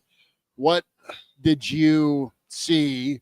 What's your reaction to Minnesota? You kind of laid out his heart and thought after last week. We're talking about response. This team's been really good about handling adversity this season, especially in game. Last week went crazy. You played the game a long time. How does that happen? Well, Minnesota is just one of those games that, it was like Wayne Fonts would come in. And I hate to say this. I mean, there's 2 different philosophies here. You go down and you break down every single thing and you say, okay, this is what you did wrong and this is what you have to do better. But it was so terrible that you just burn the effing film and you just start all over again, right? You just say, this is not, a representation of who we are. What I saw, and I want to be careful on how I say this is because when Rocco, like they went on this, like, I don't know, about a 60-yard drive, I thought. They got down to about the 20-yard line. And then when he came out, like I was trying to go between watching the game and watching the tent when I watched him go into the tent, right? But I mean, the wheels on the bus just like fell off. And I mean, I don't want to say it was, it has something to do with him, but I mean, maybe just some of that leadership or I don't know, just something happened that was really weird. They didn't recover from it, on the offensive side of the ball and so, that's what I saw on the defensive side of the ball. They just, didn't get off to the quarterback enough. They weren't disciplined in a lot of the things that they did. And like I said, it just, there's a lot of individuals who probably hear, a lot of Nebraska fans, a lot of reporters and stuff. They want to know the specific X and O's. When it's that freaking bad, guys, you hope that's like once in a long time type of situation. You burn the film and you just move on. That's what you do. I mean, who do you blame? I mean, on the offensive side of the ball, it's really simple. You blame everybody. You want to blame this offensive line for 9 sacks? Good, blame them. We can blame the quarterback for the 9 sacks. You blame the offensive coordinator for the 9 sacks. You blame wide receivers for not getting open for 9 sacks. I mean, you can blame everybody. I mean, ultimately, the offensive line is going to take the penance on this one. But the reality is it was just an abysmal effort by the entire offense. I mean, pathetically terrible. Well, you guys have broken it down all week, I assume. But look, that blame needs to be spared from that offensive coordinator, some of the things that he calls and what he does and how he does it, to the quarterback, not right. The new word is not comfortable in the pocket, which everybody's going to grasp onto, and to the offensive line just getting manhandled, and the wide receivers not getting open. There you go. And again, is there a problem with throwing the ball to number 44? I mean, what is the problem getting the ball to this kid a little bit more? I mean, what am I missing here? I mean, every time they throw the ball, he's open. Every time he throw the ball, he catches the ball. Knock on wood. Yeah. Well, every time he catches the ball, good things happen. 5 or 7 times. I mean, what's wrong with this? Well, Mark, and we said this, and pleased to meet you, by the way. Dana Holgerson said, and this happened in Nebraska twice, he says, we got to get it to everybody, and they only get 52, 55 plays. I mean, they got to get Emmett going, and they've got to be able to move this. And I agree with you. But when you only have 52, 55 offensive plays, it's hard to get the ball to everybody. Well, I mean, that comes back, Doug, to the old chicken or egg theory, right? You can say they had the ball 52 times, maybe because – and, of course, you cannot move the ball around to a lot of people when you're limited to 52 plays. But what's the byproduct of 52 plays? Maybe not getting the ball to different people in different circumstances often enough. Here's what I do know. I know as a defensive lineman, if the quarterback holds the ball more than 3 seconds, he has to be on the ground or you're getting fired in the NFL, period. Yep. When a quarterback holds the ball on average of 4.5 seconds, right, that means there's a couple things here, right? It's like I don't think the guy's just holding the ball to hold the ball. He's holding the ball to watch receivers clear. He's holding the ball to throw the ball deep, right? And so you understand, like 1.5 seconds longer is I don't know what that percentage is, but I just said if you as a defensive lineman, you have to have the quarterback on the ground in 3 seconds. So half of 3 is 1.5. So 4.5 is 1.5 longer than it's like it's 50% longer, right? Yeah. Than what we need. Mark, you're the football players. How do you make this better? What are they coaching Dylan to do? What are they telling Dylan to do? Well, again, this isn't like so everybody understands. Dylan is darn good quarterback, right? And it's not like he's a darn good quarterback when he has time. I just think there has to be things like we got to make adjustments. All right. So if you're giving up this pressure, someone's not feeling comfortable in the quarterback. So here's what we're gonna do. We're gonna take the ball, in a 5-yard snap. We're gonna drop back to 7 and 9. We're gonna pot the ball 3 or 4 times while these wide receivers have to run these deep goal routes or in routes or out routes, and that's what we're gonna do.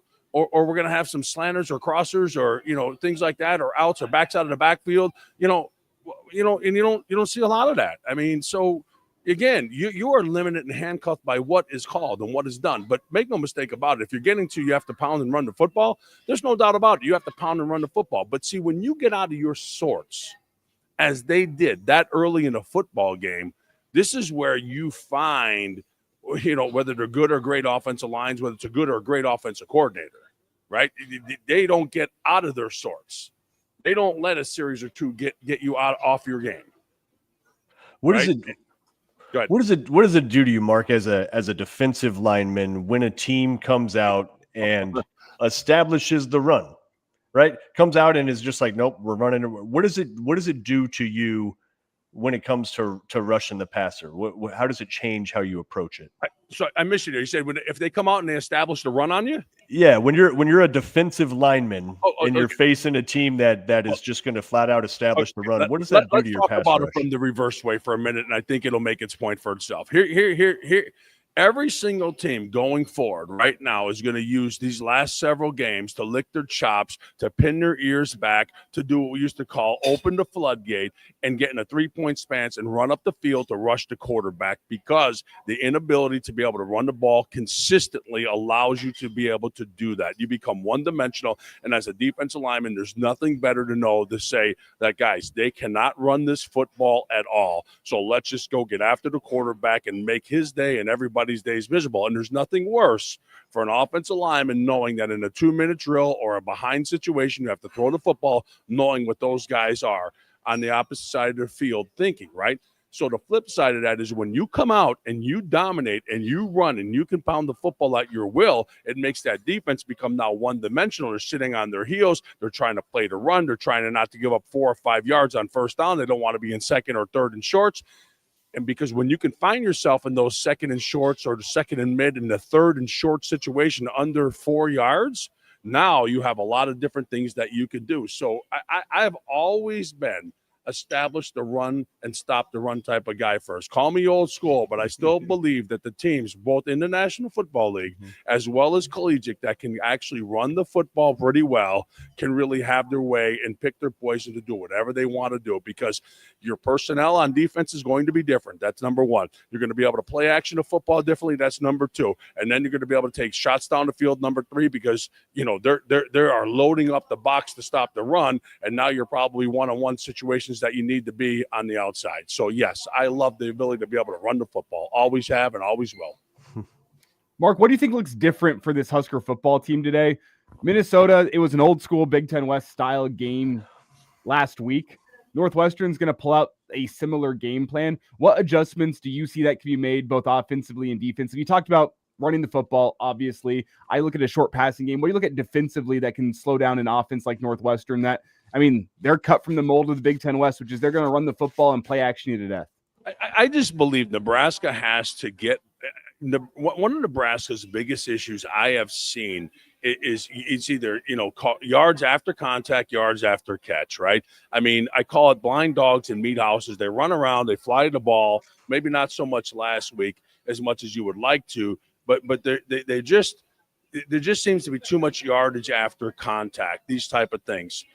And then at the point of attack, because they're just somewhat a little undersized, they constantly have to do, some things and move guys around unconventionally. And when you do that, you're going to expose yourself, to sometimes some longer runs. I mean, it's and I don't think from an alignment, assignment, and responsibility standpoint, they're as disciplined as they need to be.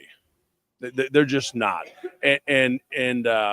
So today you come back and I hate it's like the old boring cliche. It's you got to get back to fundamental basics. You have to be excited. You come back home and you have to have this ability to say and take shit personally. Each and every individual has to take it personally and say, look, my film went out to every single college and professional outlet last week in that Minnesota game. And I have to have an opportunity to redeem myself. Yeah. And if you don't have that type of quality, you don't have that type of character, and you don't have that humility and embarrassment that leads to rage and fire in you, then you're the wrong type of player. That's what you are. What do you believe today? Marc Spindler with us here, weekend edition, Average Joe Sports Show here at the Single Barrel, every home Saturday. What do you think happens energy-wise today? Do you worry about the team's energy? Do you worry about the team's confidence this deep into the season because of last week? That's coming off a 2 thrilling comebacks. So between the years and, of course, the physicality part, what energy do you see this morning as you kick at 11? Well, they had this old players-only meeting, and sometimes, I'm not a big fan of that, but I think in this circumstance it had to happen, and it depends on who spoke, what they said, and how fire they were, and what the intent and the meaning was of that. I fully expect them to come out and really be cocked, locked, and ready to rock today. It's that's great. I mean, you're going to be in front of 80,000 people, right? I mean, Big Red, represents very well here. They love their team regardless. But these fans, I mean, these fans like right now versus this team right now are pretty fragile. So if the momentum will be there early, okay. Even before the kickoff starts, it's what you do on the field is going to determine whether that momentum of the fans stay with you or that momentum of the players continue on. And look at folks, I hate to say this, you could see something here in this stadium here today. God forbid if this happens, that they come out and they start to lay a little egg early on. I would not be surprised to hear something you've never heard before from this team. You hear this crowd turn on them. Guys, you want to know if there's going to be energy today. I want to tell you this story. I had to wait to get into the Single Barrel as the team buses were going by. We know what that's all about. There goes the cops. What do I see? There's 3 buses. There's the cops. Who's running down the sidewalk ahead of the buses? Not my dog. Mike Eckler. Is he really? I just figured. I'm not lying. Not lying. So I don't know if he ran from the hotel or if he was staying someplace else or if it was intentional, but I swear to a spot we won't mention over here across the street. He's running by the band outside, and Mike Eckler is running not directly in front of the buses, but beside the buses to Memorial Stadium. So we know X got the energy. He could be halfway to Omaha by now. Well, he's probably on the interstate. I mean, he's done that before, the Mike Eckler Marathon. Mark, this is a pretty big ball game for Nebraska, obviously, trying to bounce back. SC looms, and just whatever you can share, maybe maybe you don't, with that players only. Was it organic? Was it a suggestion? And we're all kind of in agreement. Yeah, players only meetings aren't a great thing, but sometimes they're the right thing. Yeah, Rocco didn't really talk much about it. I actually didn't even know they were having one, and I kind of suggested to Rocco. I'm like, hey, Rocco, I mean, you might want to get this team together and get this offensive line together and share some fiery passion of what the frig it takes, right? And he's like, already done. We already did it. And I'm like, you already did it. He's like, yeah, we did it as a team afterwards. And, and then because I've been a part of some really good one of those. And then I've been a part of some that there's nothing wrong at this point in time to have a player only meeting. It's necessary, right? It's like if everybody's on the same page, though, right, Mark? Yeah, but when you have to have multiple ones, it's over, right? I mean, there should be like one players only meeting ever. That means it's usually after an ass kicking like this, and you say we got to bounce back and get together. I mean, and we got to go and play as a team. But look at. I learned a long time ago from my wife, and I live by it today. Let your actions speak so loudly they drown out your freaking words. So you just go out and you play, and let your actions do the talking for you. And because talk the talk and walking the walk are two different things. And you have an opportunity to go out and redeem yourself after an embarrassing performance at home in Nebraska with fans that they will forget very quickly. Okay, if you go out and take care of business. Marc Spindler with us here on the Average Joe Sports Show as we're talking Nebraska Northwestern and here at the Single Barrel and trying to lay out where this is. You've lived this. What is it? Is it just another game, or is this like a turning point game? What do you believe? No. This is clearly a make it or break it type of game, right? I mean, these were games that you looked on. And you said, that's a win, this is a win, this is a win, this is a win. Then you go and you look at Northwestern, what they have done, UCLA, what they have done. Even USC, we didn't think we were going to be that great of a team. And you watch them against Notre Dame last week, you're like, this is a pretty freaking good football team right here, folks. So you had a very pivotal time. I mean, you have 2 losses. You still have an opportunity. You run the table. The good news is they're all winnable games. You just have to play your best, and your best has to be, better than them.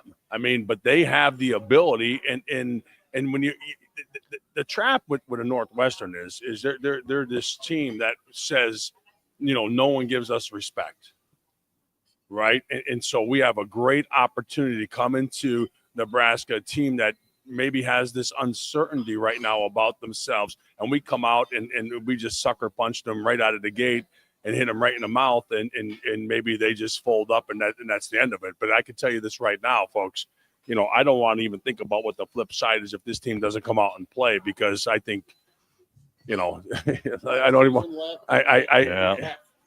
Look, you got to go out and you got to take care of business today, and you got to win. Period. That's it. Mm-hmm. You just got to take care of business today, because if you don't, it might not be. It's not going to be something that I've signed up for. And doesn't everybody agree there are certain teams in the Big Ten that would fold up tent in the second half? Northwestern's not one of those teams. No, there are certain teams. Purdue, Maryland. I mean, take a look at the teams that were picked at the bottom of the league. Once they're told that and bad things happen, they tend to believe that. Northwestern was picked towards the bottom of the league too, but they're 5-2. They're going to be here for 4 quarters. I don't think every other team in the conference would be here for 4 quarters. And you want to have a complete game as well. Offense, defense, special teams. I mean, it's like at this point in time, you want to get a win, but you don't want to come out of here just with a win where you drive the ball with 2 minutes to go in the game and you kick a field goal and you win. You want to really have something that creates a lot of excitement, creates a lot of momentum, creates a lot of, puts a lot of that doubt from last week in the past, saying that, look, that was just a fluke. And so if you come out and you really dominate a football team today, in all phases of the game, you forget about that Minnesota game very, very quickly, and then you create momentum going into, a blackout game that is going to, have a buzz. I mean, because but you have to really. I hate to say this, but I don't want to say that the best thing that could have happened to them was, that they lost last week. That's not the best thing, but their focus should be so focused to win this game that USC in a week from now is the furthest thing from their minds. Whereas conversely, if they went out and they won or just barely won or something like that, they would clearly be they'd be overlooking this game. So you got to focus in on this, get this one done, take care of business here. And you take care of business one here, then everything will take care of itself from an emotional standpoint going into USC week for sure. Mark, get you Bloody Mary here in a moment. I got to get out of here. You got okay. Okay, we'll let you get out. Prediction, my friend. Thanks again. Appreciate you coming by. I appreciate it. Yeah, I wanted to come out. I wanted to see you guys and say hello, and then go spend a little time with my wife and a few friends. But and then represent Rocco a little bit. Let people know that because some people go, "Oh, you got a little finger." That was no finger. I can tell you, folks. But can we put the picture of the prediction wise? I mean, all right, hold on. I'm sorry. Do we have permission to put a picture of the finger up on stream here for the folks at home? Do you have it? I have it. If you go ahead, you can. Let me say it again. I think it's a badge of honor. I love that thing. Good. It is Halloween. I want one now, but I mean, don't we have to put up like a content? Okay. Oh, it is Halloween. I wouldn't mind. That's the compound right there. And if you get the underbelly of it, the bone's sticking out of there. But the X-ray one is even better, man. You have that one? I think we sent you the X-ray too. Let me see if I can get that. Well, it's weird. It's like it's just detached and it's floating up above. It's a loft. It's a loft bed. Yeah, 2 fingers, right? Oh, God. I'm gonna go puke now. You don't have it? I have it. I don't know. I don't think I get. Yeah, it's What's that on your phone? Hold on. Is that a? That's a child. That's my boy Chewy. But okay, is that a dog? Yeah, no. he's a dog. He passed away, unfortunately, a tragic house fire that we had. So I brought the mood down back to Nebraska Northwestern. It's just in life you have to have humility. That's what makes really strong men, right? You have to have ego, pride, and humility, and that's the same thing when you go on the football field. You got to have that ego and pride, but yes, you have to have that humility to be able to balance out, the other two. And, in coming into a game like today, you're going to have like a third factor. You're going to have a little freaking anger and some rage, right? And just go out and just take care of business. I mean, you got to really impose your will on people. And you need to let them know right away that they're as big as you let them be and no freaking bigger. I mean, this is the type of game that, the coaches would have to tell me, you got to play with a controlled rage, because I'd have so much rage going into this game that I would want to I want to say I want to hurt people, but I want to impose my will on people, right? Because, it's been a long 5 or 6 or 7 or 8 days since that last game, and now is your chance to come up and erase a lot of that memory. So we'll see, what they have to do. I mean, if you got to get this team up to be able to go out and do this for 4 quarters, you know what? Then Matt Rule has a lot more recruiting he needs to do. Mark, good to see you, brother. All right, appreciate you, man. Have a good one. Take care. Best of your family. Appreciate you, man. Okay, and if you're just listening, there it is. Yes, there's the thing. If you're just listening in the stream, you're seeing the X-ray of Rocco's finger. That looks photoshopped. That doesn't look real. That looks like, what in the hell? So it's his top 2 knuckles came completely separated from the base knuckle. I know those are not good medical terms whatsoever. And then the bone stuck out. That's pretty gross. That is. As we welcome in the Emperor to the Average Joe Sports Show. Yes. Sharpie, how are you, bud? Thanks for joining us, man. Good morning. How are you guys? Good. Is it spitting outside, or are you trying to find my no, dog? Actually, and what are you doing? It feels like No, I'm a buddy of mine is having his annual tailgate party, so I'm at his tailgate party. I love it. The Iron Horse live from a tailgate. Incredible. Nice. There you go. Good. Are we gonna make Sharpie shotgun a beer live on the air like he made me do out at USC last year? She's thinking about it. I could go over here. Yeah, there's a lot of people I don't know, so it might be awkward. Well, and you walking over with your hood up might Not frighten more them. awkward than the moment. Yeah. Hey, they got Lamar's Donuts and Chick-fil-A. This is a hell of a tailgate here. Wow. Okay, Lamar's Donuts old-fashioned sour cream is just a different experience. It's just, it's ridged, it's crispy, and you can break it off in sections, dip milk. Oh. Yeah, hold on here. Funky Giblet says, Who am I throwing this to? It looks like you should be carrying an executioner's blade. Terrible throw. That was a terrible throw. So, Sharpie, are you going as the Grim Reaper for Halloween? I came here to shotgun a beer. Yeah. Okay. So it's not. It's feels like Big Ten football weather out here. Yep. So it's fantastic. It's a little overcast. The vibes are a little bit mixed here in the parking lot. I can tell you that. Okay. They're mixed on this stream as well. I'll tell you that much. Yeah. Yeah. There's not a lot of excitement or I don't want to say No, positivity. hey, There's some so, worry. There's some fear. well, like today, like I there wasn't a lot of traffic like around the stadium. So it's kind of like I know people are saying this is gut check time for Rule and his 33rd game as the head coach. It is kind of a crossroads for fans. Fans want to believe that it was a one-off, that it was a immature young team that 6 days after they beat Maryland had to go back on the road, got punched in the mouth, didn't respond. They learned their lesson. They'll bounce back today. Or it is there's red flags all over the place, and this season is going to spiral, and you're going to be like, well, Michigan State and Maryland aren't very good. I guess those wins don't mean much. So it's a weird thing today. Like, I think it's important for Nebraska to get off to a really good start, like to play well from the jump. Because remember, your head coach gave you the thumbs up to go ahead and boo. I mean, honestly. So what's it going to be like if Nebraska sputters again and they get off to a sloppy start and it doesn't look good and all of a sudden they're behind? Man, that's a tension convention that I don't know that this team is currently set up to be able to handle that. No, and that's the reality of it. It's a psyche thing.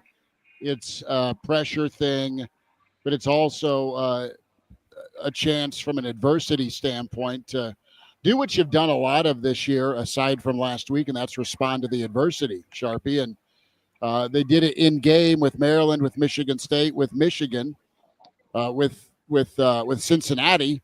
So they've shown the ability to in game kind of bounce back and make some plays. But last week was last week. What did you chalk up Minnesota to? Just the immaturity part of things, or is it a deeper problem with physicality on top of this run game situation that Nebraska fans are still pining for? And I get it, run the football. I think just like last Friday night, I think today is the same. Focus and physicality. Guys had miscommunication on the line of scrimmage. We're 7 now, going into 8 games into the season. Why is that a problem? Is that a Minnesota problem? It's so loud at Minnesota, you can't get everybody on the same page. I don't know. They haven't established that identity yet on offense. Now on defense, kind of the offense, the young guys are starting to show up. Like, okay, Nebraska's young in spots you can't be young in when you play a team like Minnesota. So I don't know. That's why today, like I said when we were all together last Saturday and Sunday, I said, before we overreact to Minnesota, let's see how they respond to Northwestern. Because Northwestern and Minnesota are built the same in kind of the way they play. And, Northwestern is very disciplined. They've committed some of the fewest penalties in all of college football. So I think it's important for Nebraska. Focus and physicality. And what happened is they got punched and they didn't know how to fight back. And you heard that this week. I mean, we had a lot of honesty from coaches and players. Now do they know the solutions? It's great to diagnose what went wrong, but do you have a solution for it? That's what I'm waiting to see today at 11 a.m. Gary, when you consider everything that Matt Rule is dealing with, just as a human being right now, with his alma mater and with the potential for that job or not, with year 3, with the performance they put out last week, with getting bowl eligible, with the relative gauntlet that you have coming up, do you feel like he is and has handled that pressure well in this past week? And do you think he will handle that pressure to just get the team ready to play football over the remaining month here? Well, that's his job. He's head football coach at Nebraska. Whether he's here next year or not, I don't know. That's a great question, Mark, because I didn't like something he said the other day on Thursday. Because, players said we took our foot off the gas. And then he said, well, no, we didn't. And I know if you listen to him last week, he was preparing his football team for a 60-minute boxing match. And how come his message did not get relayed to the guys that were playing? Was it they're young, they've never been through this before? Is it Rule has a Minnesota-Iowa problem of focus and physicality, 2 things that make those 2 teams successful? Is there a disconnect? I think if Nebraska, and I said this, I don't think the Penn State thing was a distraction last week. I'm willing to go there if they look sloppy again today, that it's a distraction. But why isn't his message getting relayed? And kind of what something Marc Spindler said before I came on. I worry also, guys, the attitude of this team. Do they take on the personality of their head coach, or do they take on the personality of their quarterback? I think they have a lot of nice guys, and I think they have a collection of really good players. I don't think they have enough great players. I don't know if we have a star under center that you need to make a playoff run. But, man, we're in a 5-game vibe check, whether it be players or coaches. But I want somebody to play angry.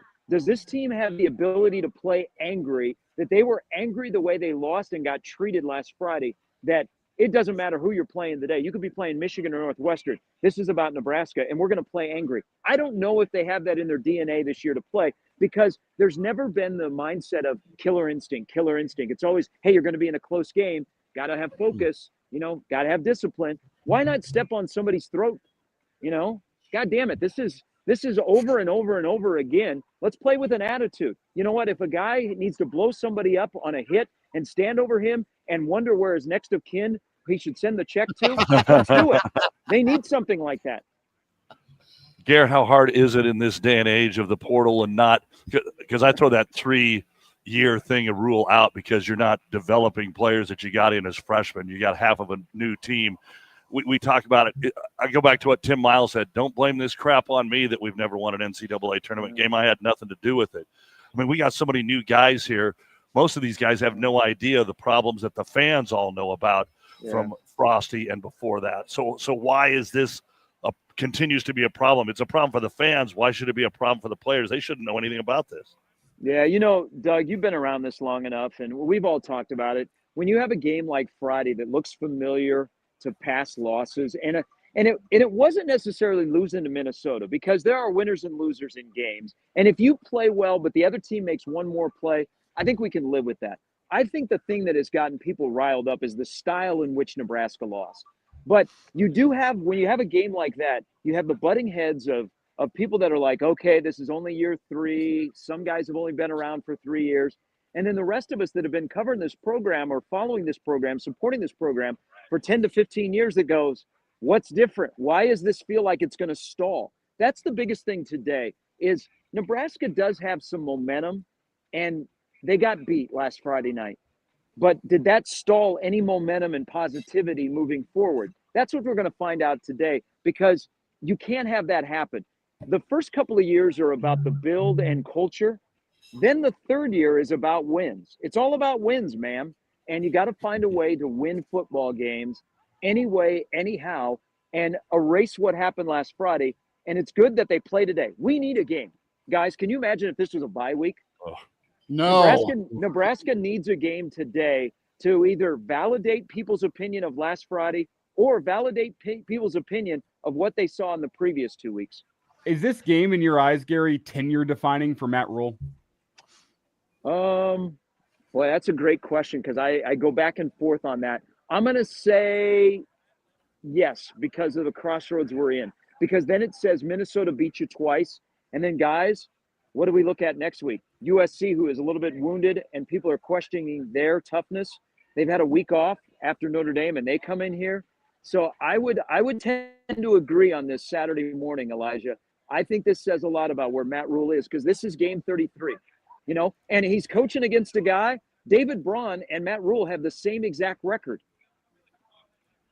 They do. Wow. And they don't have the same exact resources. They don't have the same exact support, but somehow, some way, Northwestern has figured out what to do, and that's run the football and be boring and just be physical. And they're going to live that way. Nebraska needs to take a page or two from that book, and we'll see if they do decide to do it. And that's be physical and establish the run and keep your quarterback healthy. Is that more the thing, Gary? I'm curious where you stand on this. Is like, if you can't dunk a basketball, your game plan probably shouldn't be go dunk the basketball 10 times. Yeah. Conventional wisdom says Nebraska has to run it. They have to run the ball today. Do you think they will do that come hell or high water, regardless of how successful it is? Or do you think they'll fall into the trap that if it's not paying dividends early, they resort back to 5-step drops, Dylan holding the ball? Do you think they will officially commit to the run so that it bears fruit later in the game? He's thinking. Ooh. I mean, you know, it's sort of about restraint. It's sort of about restraint. Running if you're, stuff if you're early. Holgorsen. Running stuff early that you can go back to. Yeah. But you know what? Maybe the nobody was off limits what Rule said on Monday, and I like the response of Holgorsen and Butler on Tuesday. I mean, it gave you a little insight on where they're currently at 7 games into the year, going into game number 8. I think they will try and run, and there is no reason to say they can't run the football. You know, you look at Emmett Johnson, all but 2 of his carries were on first down, and they had success on first down, but why did they go away from it? Is Holgorsen so spooked by the offensive line's inconsistency that he doesn't want to stick with the run game? But I also think, guys, this is a much larger conversation about what kind of an offense they're running. Is this a Rule, Satterfield, Holgorsen's calling plays offense? You know, what do they want to do? And then what are their limitations by the inability to protect the quarterback, to block the quarterback from a running back standpoint, or the quarterback period? So right now they're kind of a jumbled mess. But I think today they try and establish the run, because if they don't, I mean, you're going to hear the tension convention. And you also had Rule out there saying, why don't we run the ball more? But you guys know this. It's going to be pretty enticing if Dylan gets going in a quick game to get rid of the ball, to have wide receivers making plays. Nebraska's moving the ball. I would like to be told or shown either today or in the last 5 games that this offense is capable of going 14 plays, 98 yards, 8.5 minutes. I don't think they believe they can do that. So they've got to try and get explosive plays. It's a weird spot to be in. They don't have an identity 7 games into the season, and that's a little bit concerning. You know, I look at Dana last week, and 10 plays in, Spindler's out with the finger, and then Pritchard gets dinged, and they laid out there, our starters are starters for a reason, and it's not an excuse, it's a reality. If you're Dana, you're like, what do I do now? And I just think there's probably a want to show off the quarterback and the offense. There's a need to run the football, but there's probably not a trust to run the football. And there's really probably not a trust to run the football if you don't have Pritchett and Spindler in there. So you just start chucking the football. It goes from bad to worse with the pass protection, and then you're down all of a sudden double digits. I mean, it was a god-awful avalanche last week. Now, you go back 2 weeks to Maryland, we've all circled that game plan. Man, they were in rhythm. Man, they were flying. The points were coming, and they overcame 3 bad interceptions and a pick 6. That's what the offense needs to look like. And it all centers around establishing the run and firing off the football. They got it going, and it got your quarterback comfortable. I mean, that's all of it. I mean, guys, we because we get the opportunity to talk about this, we probably are. Football is simple. Nebraska just needs to make plays and win one-on-one blocks. I mean, that's what it comes down to. Blocking, Nebraska didn't win. Blocking. That's what Minnesota lived on, blocking and tackling. Winning one-on-one blocks. Somebody going making a play when you need to make a play. A cut stopper. A 14-play, 86 or 98-yard drive is going on. Somebody's got to make a play on 3rd down to get you off the field because Minnesota has flipped the script just like Maryland, and Nebraska's 3rd down defense isn't as good as it is. So I'm looking for that guy today. Who is that guy that makes plays early? Because I think today, and by the way, I've said I think Nebraska covers today.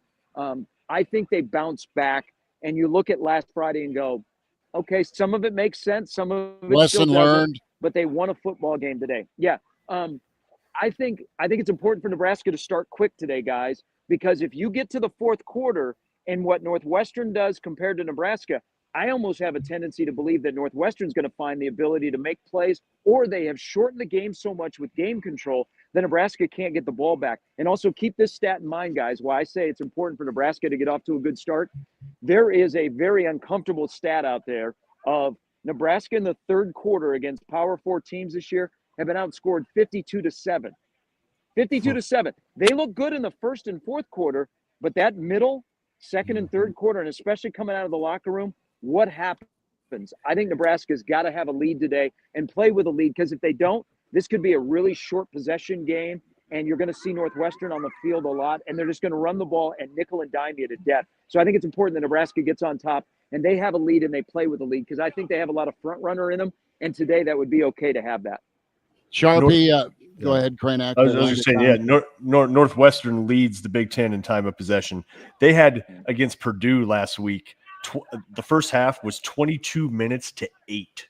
Yeah, that was wild. As Purdue's front seven is reaching for oxygen. Sharpie, go collect some souls. All right. Enjoy your tailgate. We appreciate the Iron Horse as always being with us. Don't forget Weekend Edition now here at the Single Barrel Sunday Live Average Joe Sports Show at 10:30 tomorrow on YouTube.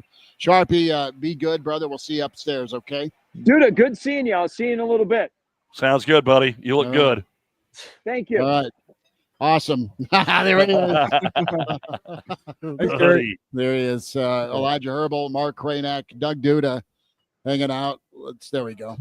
And big thanks to Marc Spindler. We'll be ready to go here with Real Red Reaction, 2:30 on KFOR, KFORnow.com. Plenty of thoughts on Nebraska Northwestern as we wind down the weekend edition. Duda, thanks for coming by, man. Appreciate you. I saw Clausburn already is dressed up for Halloween. He's going to be Ron Coleman. He's got his headband on, and he's already running around the stadium over there. Or Ron Kellogg, what I say? Ron Kellogg. I was thinking, who's Ron Coleman? Ron Kellogg. Sorry. Coleman's powerlifter, right? I had the right delivery, the wrong. It might be. So Elijah will be ready to put the eye black on for 2:30. Thank you for popping in studio, man. Can I ask the question here before you guys rock on over to the stadium? Can we all make a prediction? What are we going to be talking about post-game? I'll go first. Nebraska's best defensive performance of the season, and a Nebraska win today somewhere. It could be 17-16. That's why this stupid Northwestern thing is always crazy. But I think it's going to be closer to 24, 27, 10. Nebraska's defense, we haven't talked about it all week. It's all about the sacks, the offensive line, the run game.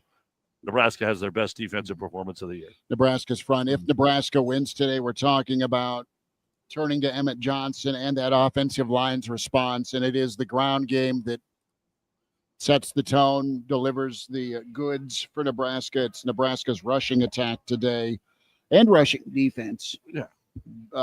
That's the two-way street that needs to be reality if Nebraska gets it done. What are you thinking, Elijah? What are you thinking, Kraynak?